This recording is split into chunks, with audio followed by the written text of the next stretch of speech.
We'll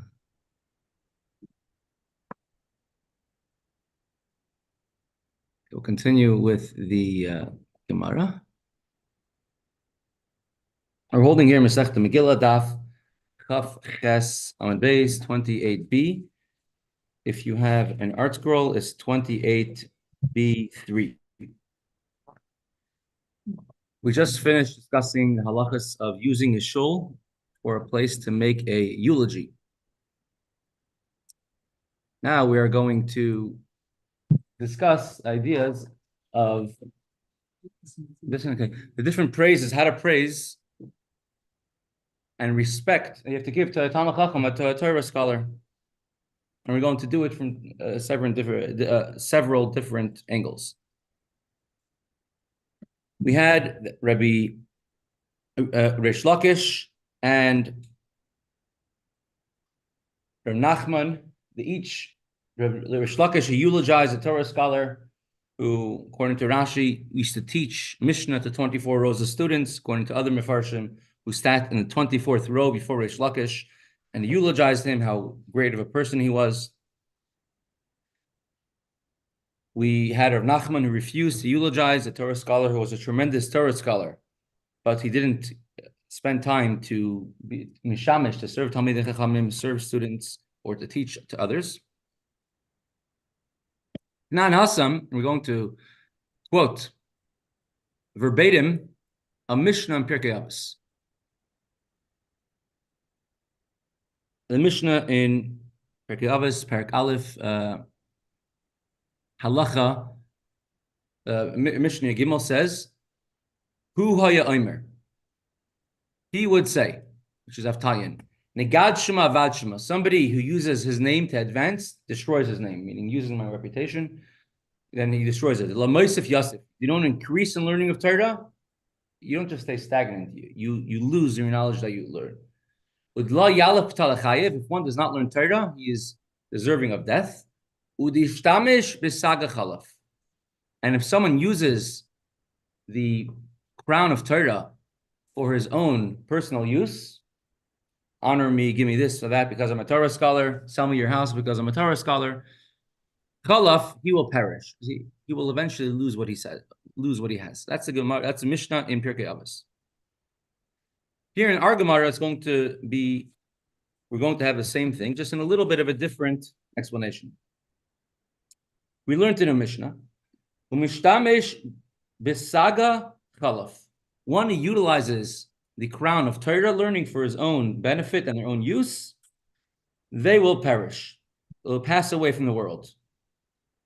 Tani Reish Lakish, the same Reish Lakish who before eulogized the Torah scholar who only learned Mishnah. Reish Lakish eulogized, Reish Lakish explained this to mean, who is one who is deserving of perishing, of dying, if you use a Torah scholar for your own personal needs. Take a Talmid Chacham and you use him to clean your gutters for you, you use him to do something for you. That is a person who's deserving of passing away, of perishing.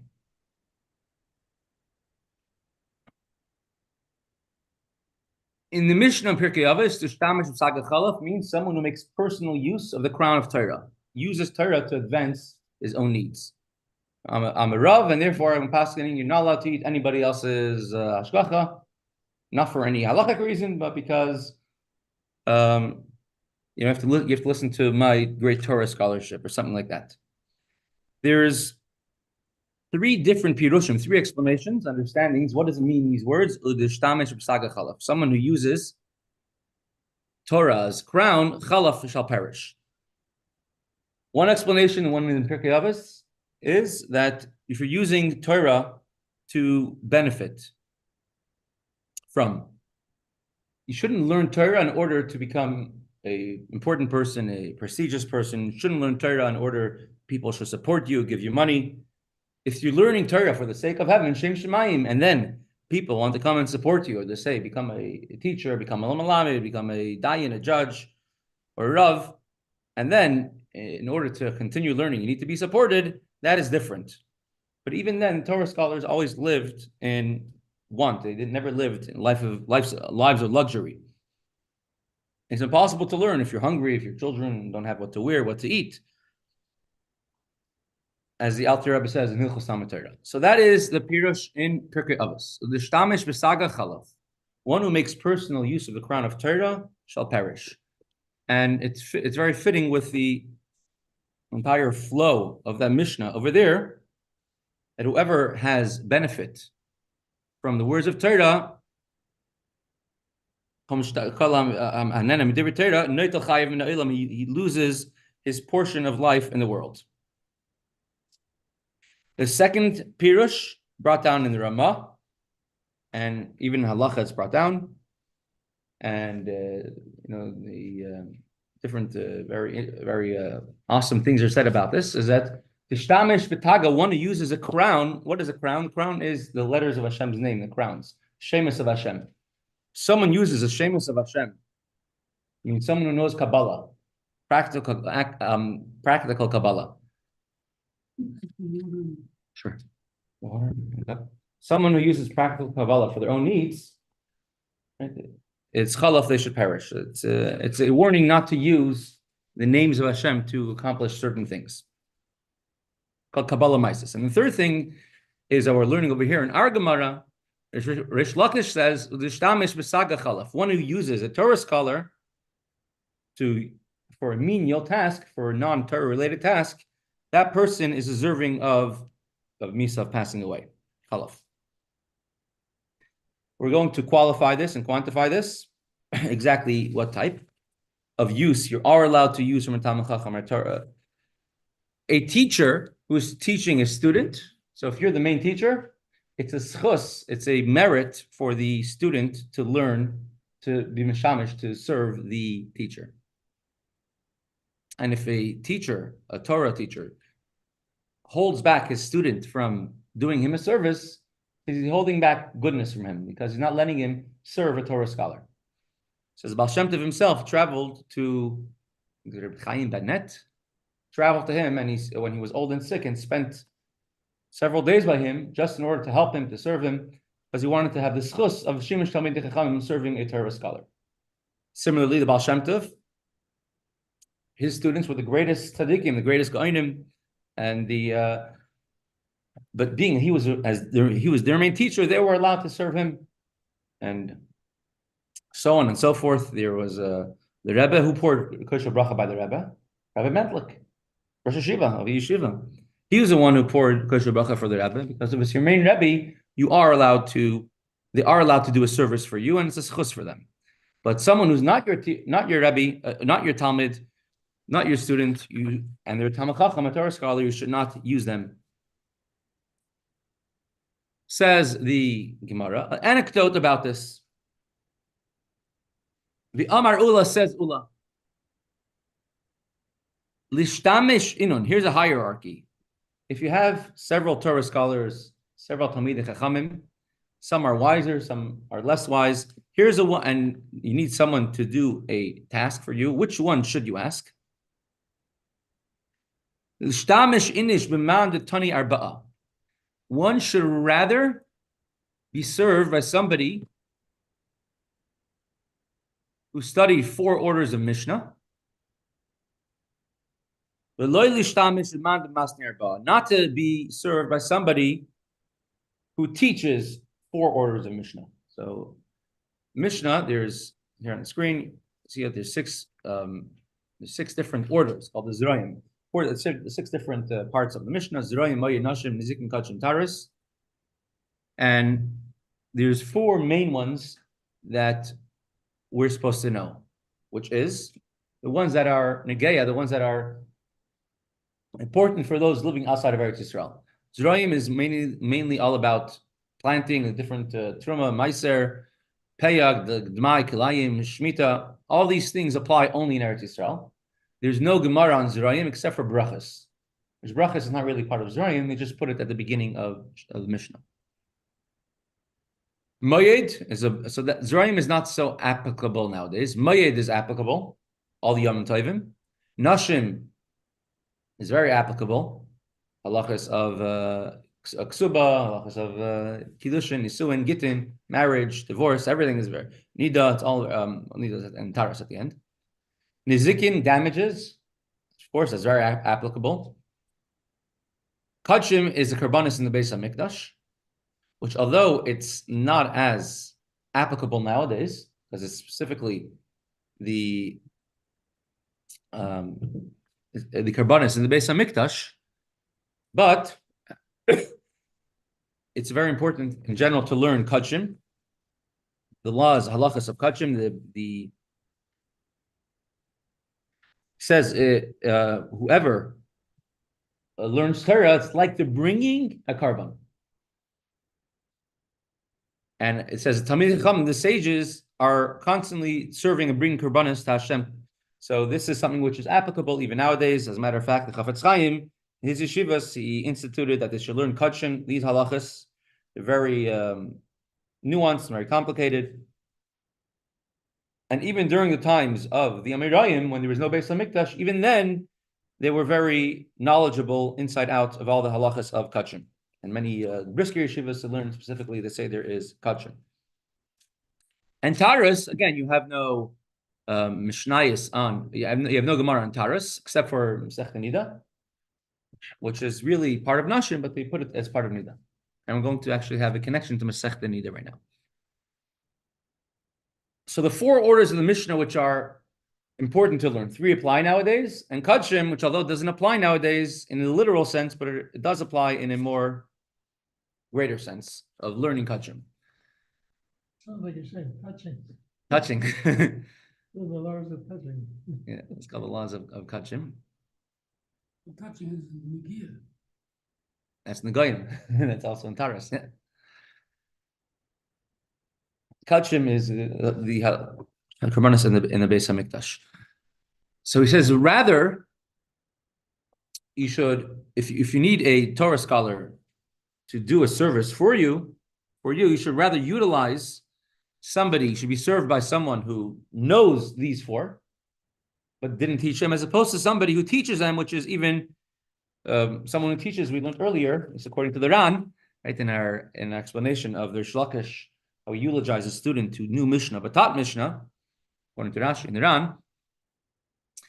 So rather be served by someone who knows only these 4, even though he's a Torah scholar, but not someone who knows it and teaches it to others. According to the Rashba and other Rishonim, which like Rebbe pointed out yesterday, that it's we're talking about not someone, shliach is eulogizing not someone who taught, but rather eulogizing a student who sat in the last row, in the 24th row, in front of the Chachamim. So he explains over here, it means that Tane and Tane means Mishnah and the Gemara. Rather be served by someone who knows the Mishnah of these 4 orders of the Mishnah, and not someone who knows the Gemara as well. But someone who knows the Gemara knows the reasonings and the questions and the answers, and he's a greater Talmid Chacham, a greater Torah scholar than the one who knows just the Mishnah.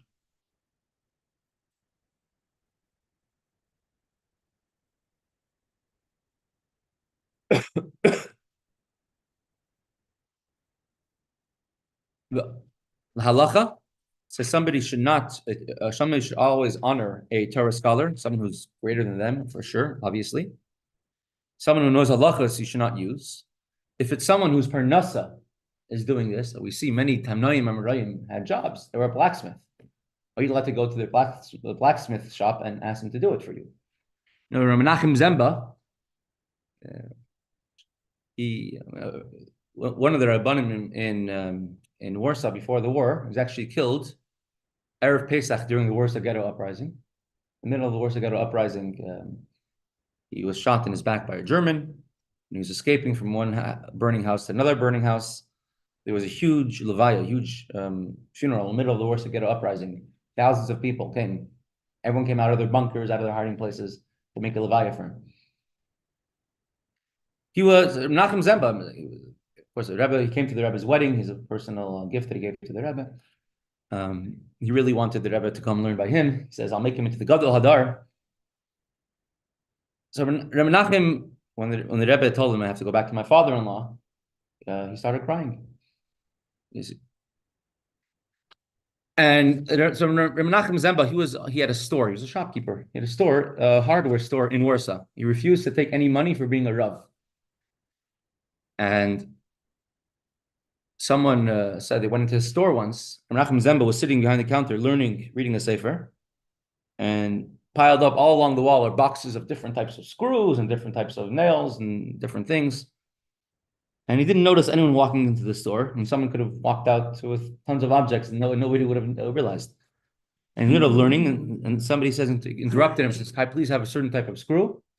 He says, yeah, he jumped up, he knew exactly where that screw was, which box, he grabbed it down, gave it to him, and says, put the money over there, and it went right back into the Sefer. Chafetz Chaim's wife had a store. Chafetz Chaim learned, and his wife had a store. And many people will come to her store to buy because they wanted to support the Chafetz Chaim. Chafetz Chaim told his wife that after they earned enough money to what they needed to live, she should close the store down for the day, not to take business away from any other shopkeepers.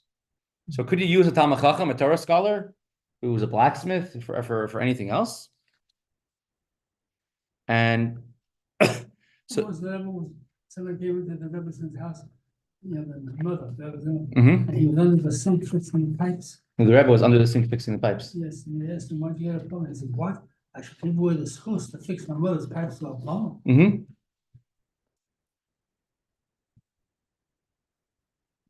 And especially if it's somebody who one time taught you something, right? So that's especially halacha. We'll see soon the greatness of learning halacha. Okay, it's a discussion among all the poskim. So definitely one thing you cannot do is that person should do a lowly type of work, meaning carrying your towel for you to the bathhouse, carrying your shampoo for you, being your attendant. That definitely they should not do. Also, if the person is doing it for parnasa, it could be they want to do it, and therefore you're honoring them by getting them to do it. If someone is your own student, if you're a teacher, then they're allowed to serve you in any type of task that they want. But you shouldn't ask them to do a menial task. For something non-menial, you could do. But to volunteer, they're allowed. It says, Yeshua ben Nun, he would come early to the Beis Medrash, and he would set up all the benches. He would set up the Beis Medrash for Moshe Rabbeinu to teach, and he would sweep, and he would mop, and he would clean, for everyone to get ready in order to learn.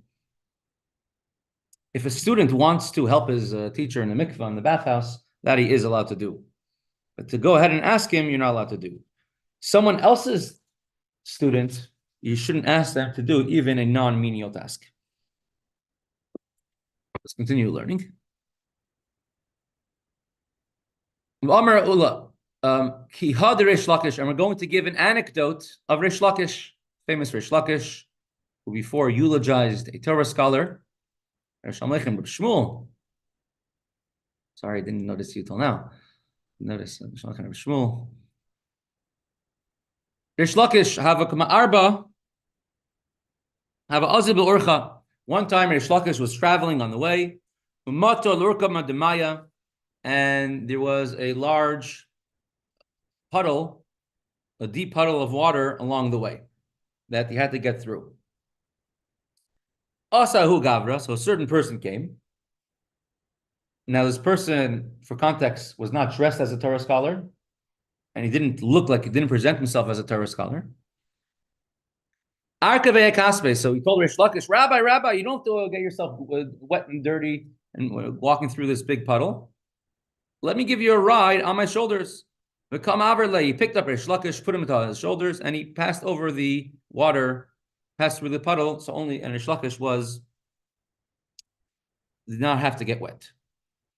Reish Lakish did not know who this person was. Amar Le, he told him, Karisa, did you learn Torah? Are you a Torah scholar? Have you learned Chumash? Mikra, Amar. So he answered, Tanis, yes, I have learned. Tanisa says, have you learned Mishnayos? And the person answers, Tanina, Arba Siddur Mishnah. I have taught 4 orders of the I have learned, and some say I have taught 4 orders of the Mishnah. These 4 orders, which we mentioned, right? Mayed, Nashim, Nizik, and Kachim. I have learned these 4, which are the most important ones, for today. Amar lei, Rish Lakish told him back. How could you carry me on your shoulders? Pasaltalach, arba turi. You have carved out for 4 mountains, which is a formidable task. So you've learned so much. You learned these 4 orders of the Mishnah.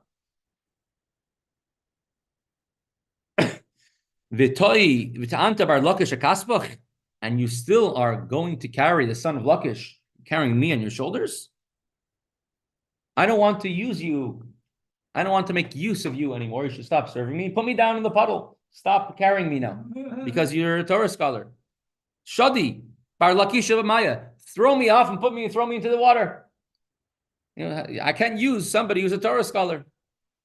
Amar lei, so the person answered back, I still want to carry you. Nichelei dashminan. Limar. For me, it's not a embarrassment. I'm not putting myself down. I'm not debasing myself by carrying you on my shoulders, going through the water. It's not a burden for me. Don't worry about it. It's good for me. So Rish Lakish answered back, if so, if you still want to serve me, then at least you have to become my talmid, my student, because your own student, you're allowed to receive service from. He didn't ask him to put him on his shoulders. He offered it. But if you become a talmid, a student of Rish Lakish, so then you're allowed to mishamish him. And therefore, let me teach you something. Gemara mini hamilsa. So let me teach you this halacha, one matter, and then I'll be allowed to let you serve me. I'm sorry to go outside because I'm too cold. I want to get my sunlight. Sure. Yeah. I didn't think I needed it, but I see I need it. It's over here. Yeah. Chaim writes, remember the words, if one who uses a crown of Torah and Rish Lakish explained, uses a Torah scholar, chalaf deserves to perish. The word taga stands for the word talmid gaver achrina, gaver acher, the student of someone else. You're not allowed to use a Torah scholar who's a student of somebody else. But if the person is your own student and they want to do you a service, that you are allowed to do. It's not considered to be using a Torah scholar for your own usage. Because let me teach you one halacha.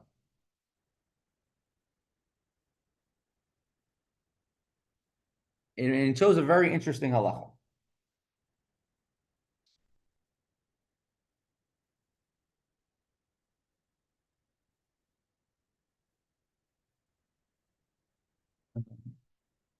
The Amar Reb Zera, this halacha which Reb Zera said, and this is the basis of Hilchos Nida Taharas HaMishpacha as we use it today, as we know it today.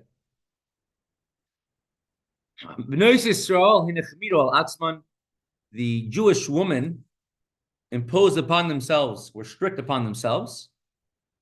The woman has even one drop of blood, they wait 7 days without any blood flow before immersing themselves and purifying themselves in the mikvah.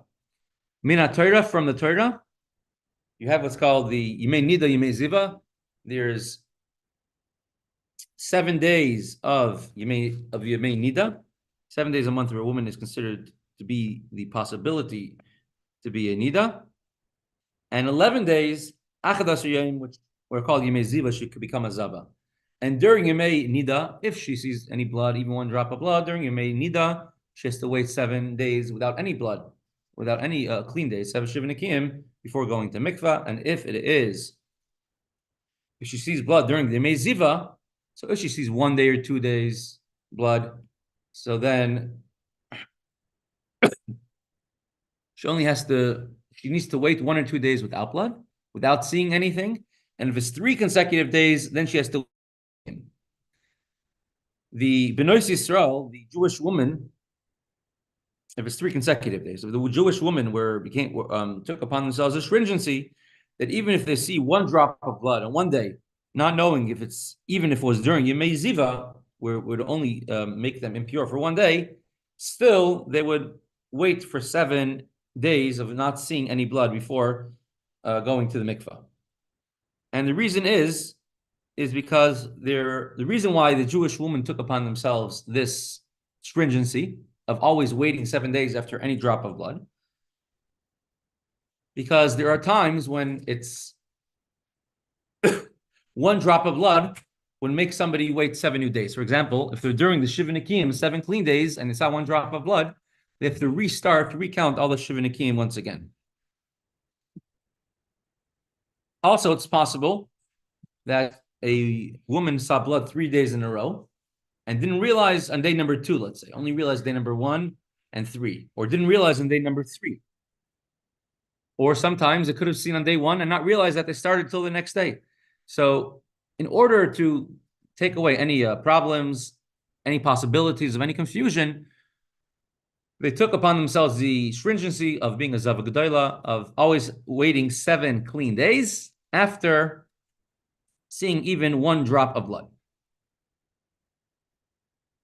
And till today, right, this is what we do whenever Hilchas, right, the Rishonim all discuss how strong this stringency is, if it has a level of a deraisa or if it's a minug.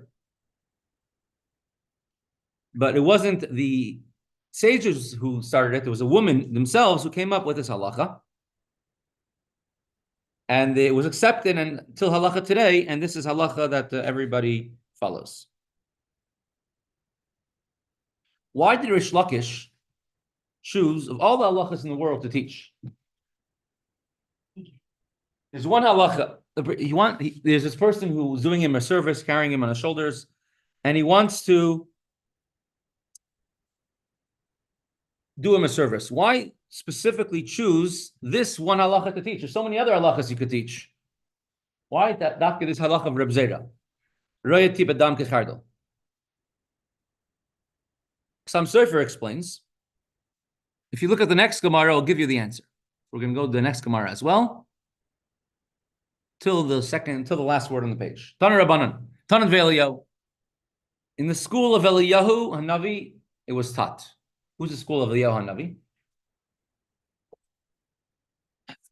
So throughout Shas, you have 12 times or 11 times we have what's called Tana Ve'Eliyahu. We were taught from the Beis Medrash of Eliyahu. Eliyahu Navi would come to the Beis Medrash of Rav Anan. Just bring it up on the screen.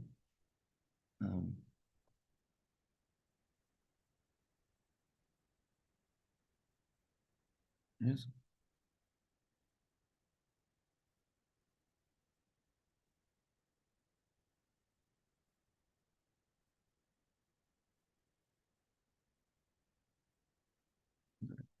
This says Rav Anan have a ragid Eliyahu Asi Gabe. Eliyahu Navi, Eliyahu the prophet, come from one who never passed away, and he comes from the higher worlds whenever he's needed for a mission, and he would teach Torah to Rav Anan. Have a massively Seder Eliyahu, and he taught him all the statements which would be recorded in the volume of Seder Eliyahu. And there's 2 Sfarim of Tana Ve'Eliyahu, which we taught from Eliyahu. One is called Eliyahu Rabba and Eliyahu Zuta. And Kivin the Avid Hachi.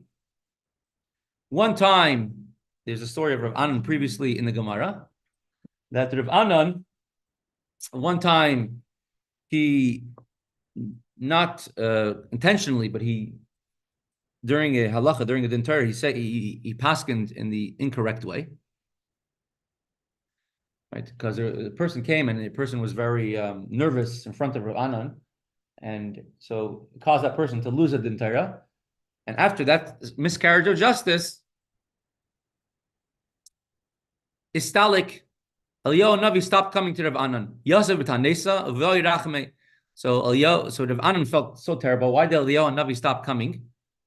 And he started fasting, and he begged Hashem for mercy that Eliyahu Navi should come back once again. Asa. And Eliyahu Navi then came back, started teaching Rav Anan again. When he would come, however, whenever Eliyahu Navi came after that, Reb Anan wouldn't be able to handle the great revelation of Eliyahu Navi, and he became frightened every time. So he made a box where he closed himself in the box, and Eliyahu Navi would stand and teach him outside. And he taught him all of the Seder, all the what's written in the Svarim of Tanat Eliyahu. And these are the order of Eliyahu Rabbah, Eliyahu Zutta. Eliyahu Rabbah, the great, meaning the larger one, is before the incident. Everything everything in there is from what Eliyahu Navi taught Rav Anan before the story, this incident, and Eliyahu Zutta is everything that Rav Anan would teach him after that. All the statements that are in Gemara of Tanat Eliyahu, we learned from the Beis Medrash Eliyahu. These are all also printed in. These are all also in the Sefer of Tanat Eliyahu, besides for one statement. There's altogether about 12 statements in the Gemara of Tanat Eliyahu. The first time Tanat Eliyahu was printed was in the 1500s. There was another Tana named Eliyahu, but generally it's accepted that it was talking about Eliyahu Hanabi, not this Tana Eliyahu. And this is something we say every single day in davening.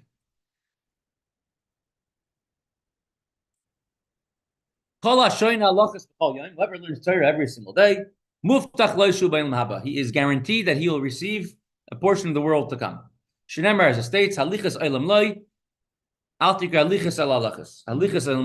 Habakkuk says, the ways of the world belong to him.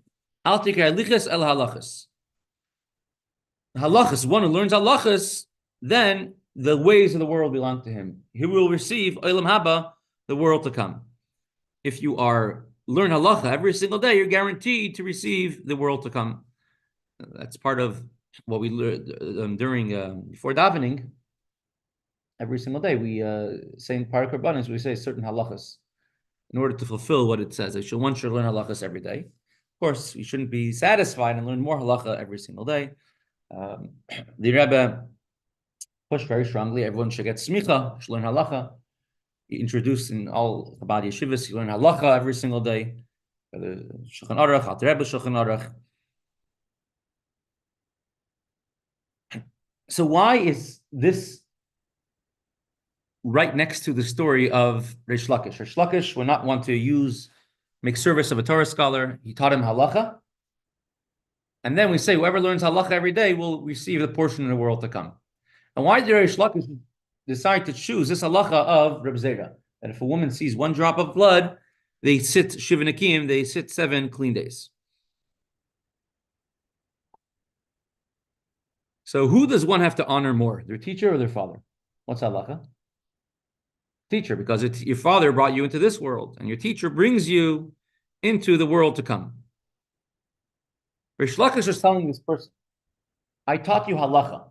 So now I brought you into Olam Haba, into the world to come.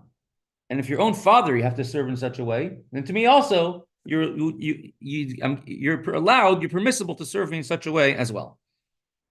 And therefore you have to honor me for this. Every single Jew, of course, has a portion in the world to come. It doesn't matter who or what they are. Some people have a greater portion in the world to come. Some have a shorter portion in the world to come. And someone who learns halacha every single day, halacha is the final psak, not the Gemara, which is back and forth, but the final halacha. That's the conclusion after you came to the truth. And once you came to the truth, the ultimate, after you figured out and clarified everything, then therefore you're able to come into Olam Haba, in the world to come, which is also a purification, a cleansing process for the neshama.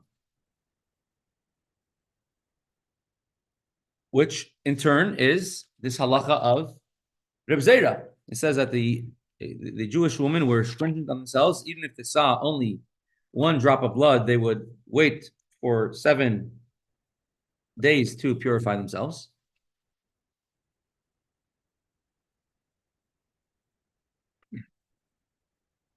Rish Lakish wanted to tell him a lesson. Some Sefer explains. We know that Ein Shechina Shira El Mitoch Simcha. Shechina could only rest on someone who is always happy, besimcha, joyful. So if someone is learning halachas every day, he must be besimcha, he must be happy.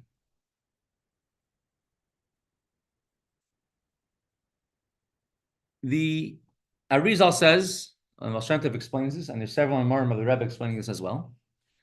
You go to Tehillim, chapter 100. Let's go to chapter 100, and we say this almost every day during davening. Mizmor l'soida. Praise Hashem. First pasuk, Hariu l'Hashem kol haaretz. Hariu l'Hashem kol haaretz. Let the entire earth shout out. Hariu is like a tura, like a trumpet, announce to Hashem all of the earth. Ivdu Hashem b'simcha, serve Hashem with joy. Ba'yu l'fanav b'rinana. Come in front of him with praise.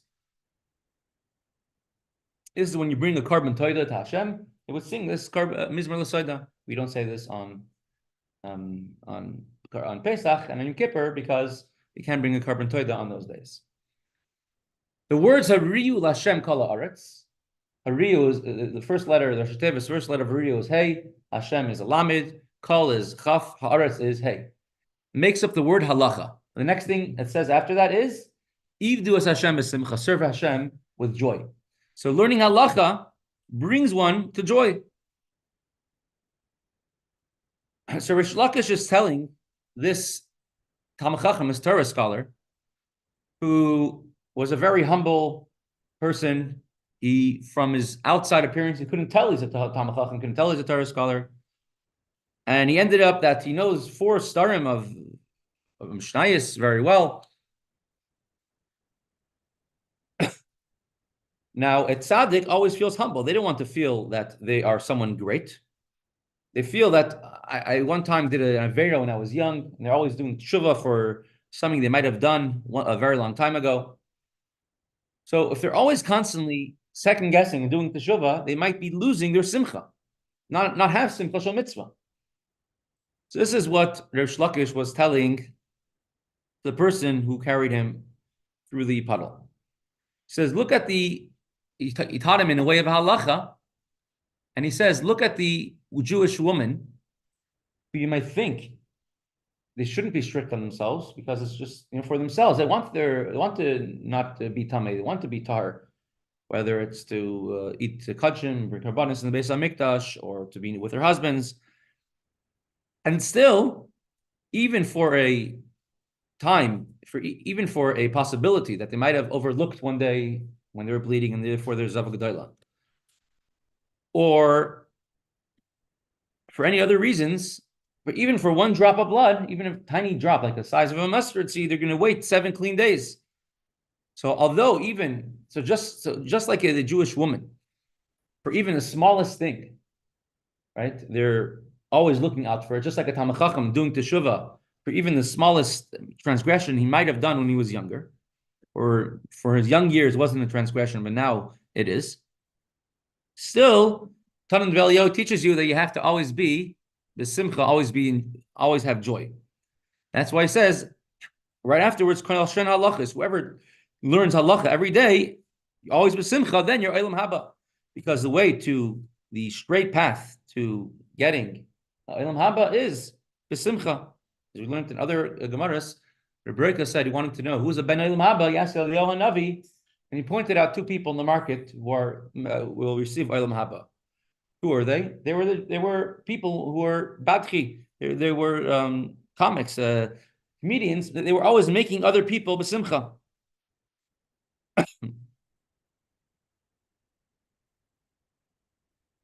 Eliyahu Navi is teaching something else, because look in Pirkei Avos, the very, very end of, I think it's Perek Dalid, last halacha. No, not Perek Dalid, it must be Perek Gimel. It says, Kinenu Pischenida, Hein, and the Perek Gimel. Kufa halachas parparois gematrius lechach.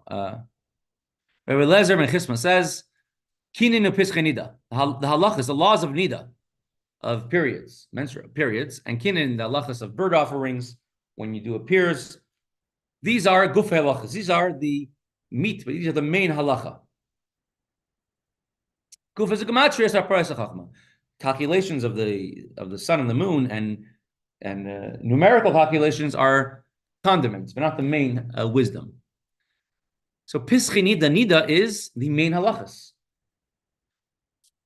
Rish Lakish just taught this man who carried him across the river, across a puddle. He taught him one halacha about pischei nida. So this is the main halacha. So a person might think in these secondary things, if I make a mistake in gematria or tkufas and seasons and calculations of the sun and the moon, it's not I'm not going against any prohibition of the Torah. By a nida, if you make a mistake in your calculation, it's a big prohibition. A prohibition of kares. And Reb Zera says that the woman took upon themselves a stringency to not have any doubt whatsoever. Even if they see one tiny drop of blood and they sit shivnakiyim, to get themselves out of any possibility of any doubt, because we're talking about a suffix deraisa, a suffix of kares from the Torah, a doubt, a possibility of kares. So a person might think to themselves that if I'm learning halachas about such important topics, about nida, kinin, which is also kachim, karbanas, if I learn halachas about that, then I'll get olam haba. How about if I learn halachas about kiddush levana, the new moon, the new sun? Well, I'm also being ben olam haba. So at the very end of Mesechta Nida, right? Go to the end. So Mesechta Nida is the last Gemara and Shas, last Mesechta and Shas, and the very end of Mesechta Nida, we have a copy exactly what it says over here. Tanung v'Eliyahu, we learned from the Beis Medrash of Eliyahu. Whoever learns halachas every day will receive the olam haba, as it says, alichas olam lo ya'alkir alichas halachas. The halachas, the pathways. Learn halacha, you have a pathway into olam haba. That's the end of Mesechta Nida as well. Person shouldn't think that nowadays we have a chum of Reb Zera, I don't need to learn all the halachas of Nida. Why? Because the vast majority of hilchas Nida isn't really applicable nowadays. Because we already have the chumrah of Reb Zera. Right? So you may Nida, you may Ziva, which take up a tremendous amount of Mesechta Nida, is not applicable. Well, it's engaged other things, Vestas and halachas of Tumah and Tara. But the actual body of is not so common. It's almost not important at all. Applicable maybe in extenuating circumstances. So a person shouldn't think to themselves, I don't have to learn the whole Mesechta of Nida. I'm going to learn just what's important for today, once we have Reb Zera. So you have to know that to learn all the halachas, right? Not just halachas that are applying nowadays, but all the halachas a person has to learn. And this is from the Marsha. Okay, we'll pause over here for today.